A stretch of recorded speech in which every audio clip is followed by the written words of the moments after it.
This is verse 14 of the 19th chapter of the Gospel of Matthew.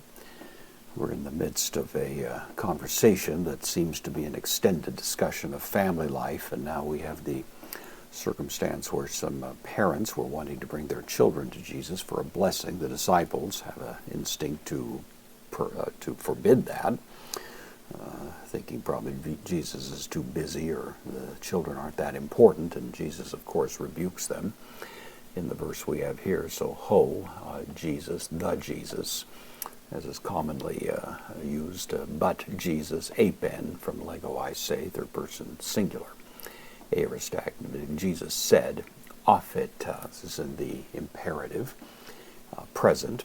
It's from ophe me, which means to forgive, means to allow, to permit, the Old English to suffer, all of those ideas connected with permission. So allow would be the sense of this, second person plural of the present imperative here. So suffer, tapaidia, suffer the children to come to me. Kai me, do not keluata, again in the imperative. Keluo means to forbid, to prevent, to restrain.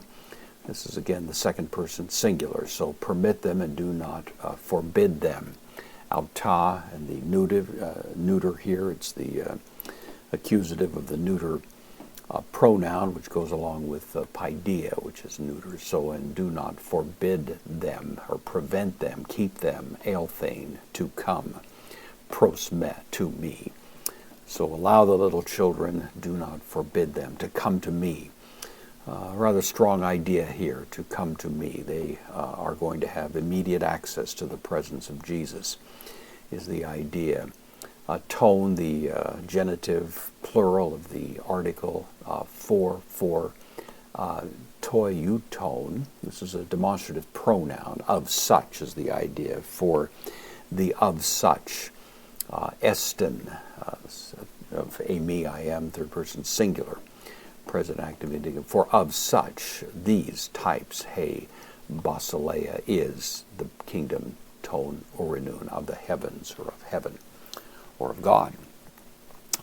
Jesus has already said that we need to become like little children to enter the kingdom, and this is a good case in point, where these are even infants in arms, which we would say certainly don't at this point, probably at least in some cases, have any cognitive idea of what's going on, and yet even they are encouraged to come, and Jesus will lay his hands on them, will bless them. Of course, this is one of the texts that's used to argue for infant baptism, and it's evident why it would apply in that case. Do not forbid them. The Ethiopian eunuch asked, using the very same word, what prevents me, or what keeps me from being baptized? And some think that Matthew intentionally used the term here to at least at some level imply the notion of admitting children to the sacrament. I'll leave that to your own judgment, but nevertheless we certainly have a strong affirmation here that little children have free access to Jesus, and that he in his turn blesses them, and that's a real blessing. When the Son of God lays a hand on a child and invokes the blessing of heaven, we can assume that there's something that really happens there that follows such a child for the rest of their days.